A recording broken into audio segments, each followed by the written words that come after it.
20 सितंबर को Saudi Arabia की सरजमीन पे एक ऐसा अदलो इंसाफ का वाकया रोनुमा हुआ कि जिसे देख और सुनकर मेरे रोंगटे खड़े हो गए। ऐसा कत्ल का वाकया कि जिसमें मकतूल के वरसा भी रो रहे हैं, कत्ल करने वाले के वरसा भी रो रहे हैं,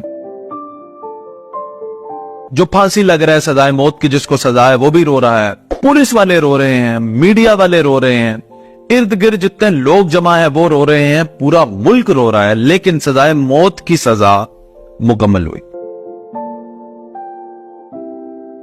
वाकया बड़े दिलचस्प है, मैं आपको सुनाता हूं। ये वाकया है मोहम्मद मुरसल, जिसकी उम्र 26 साल है, आले रिस्क इसका कबीला है, सऊदी अरेबिया से ताल्लुक है।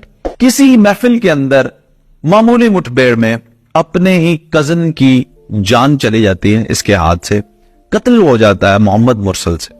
उसके बाद क्या होता है कि मोहम्मद मुरसल गिरफ्तार हो जाते हैं और अदालत में उनको सजाए मौत सुना दी जाती है। शरई कानून के मुताबिक मकतूल के वरसा के पास 3 ऑप्शंस होते हैं, या तो वो दियत ले सकते हैं, माफ कर सकते हैं बिल्कुल ऐसे ही, और या फिर परस्यू कर सकते हैं सजाए मौत को। और इस दफा मकतूल के वरसा ने सजाए मौत को ही चुना, परस्यू किया। अब यहां पे एक वाकया ऐसा रूनुमा होता है जो अवाम को हैरान कर देता है।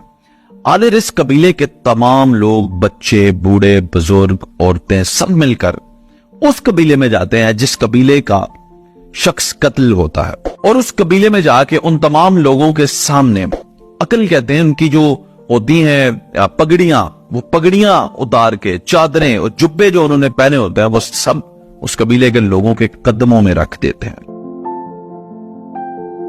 उसके बाद ये लोग जमीन पर लेट जाते हैं, अपने सर पे मट्टी डालते हैं, अफसोस का इजहार करते हैं, माफी के कसीदे पढ़े जाते हैं। छोटे छोटे बच्चे, नन्हे बच्चे हाथ जोड़कर खड़े हो जाते हैं और माफी मांगते हैं। पूरे का पूरा जो मीडिया है जब वो ये देखता है तो उसके बाद मीडिया पर भी हर तरफ एक ही बात चलती है कि माफी दे देनी चाहिए। उसके पीछे रीजन ये भी होती है क्योंकि मोहम्मद मुरसल जो है उससे ये कत्ल नागहानी में होता है, लेकिन कत्ल तो होता है। अब जब मीडिया पे ये चीज हाईलाइट होती है तो पूरे सऊदी अरेबिया की एक जुबान बन जाती है, और वो जुबान ये है कि माफ कर दिया जाए। अब कानून नाफिज करने वाले इदारे भी देख रहे हैं, बादशाह सलामत भी देख रहे हैं, सारी दुनिया देख रही है कि ये इतना बड़ा वाकया हो गया कि पूरा मुल्क इकट्ठा होके उस कबीले से माफी मांगता है जिस कबीले का शख्स कत्ल होता है, लेकिन वो माफ नहीं करते। और फिर आखिर में वो दिन आ जाता है कि जिस दिन मोहम्मद मुरसल को यानी सजाए मौत होनी थी। और फिर आज से तकरीबन 7 दिन पहले 20 तारीख को एक मजमा लगाया जाता है, लोग बुलाए जाते हैं, मीडिया इकट्ठा हो जाता है, मकतूल के वरसा आ जाते हैं, कत्ल करने वाले के वरसा आ जाते हैं, कत्ल करने वाले को बुलाया जाता है। अब वो शख्स आ चुका है कि जिस शख्स के लिए कौम की माएं, बेटियां, बहनें, बच्चे, बुजुर्ग दिल से दुआ कर रहे थे।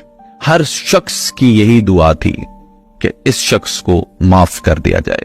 खुद पुलिस वाले ये चाहते थे इस शख्स को माफ कर दिया जाए, मीडिया वाले ये चाहते थे इस शख्स को माफ कर दिया जाए, मकतूल के वरसा लेकिन चाहते थे कि इसको सजाए मौत दी जाए।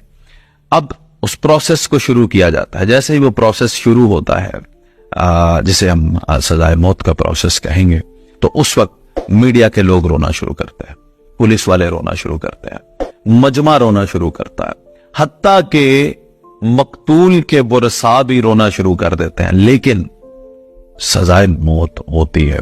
और इस तरह से दुनिया फानी से मोहम्मद मुरसल चले जाते हैं। अब बताने का मकसद, इस वाकये को पेश करने का मकसद यह है कि यह है अदल और इंसाफ का निजाम। चाहे बादशाह सलामत भी चाहते थे कि ये शख्स जो है इसको माफी मिल जाए, लेकिन कानून के दायरे के मुताबिक उसको जो सजा सुनाई गई वो सजा परस्यू की गई। बदकिस्मती से हमारे पाकिस्तान में ऐसा कोई कानून नहीं है कि जो गरीब को इंसाफ दे और फिर अमीर के साथ भी वही सलूक करे जो गरीब के साथ सलूक होता है। हमारे यहाँ इसमें कोई दो राय नहीं। गरीब के लिए कानून कुछ और है, अमीर के लिए कानून कुछ और है। ये आज के दौर में सन 2023 में अदल व इंसाफ की एक बहुत बड़ी मिसाल है सऊदी अरेबिया ने जो रकम की है, और इसीलिए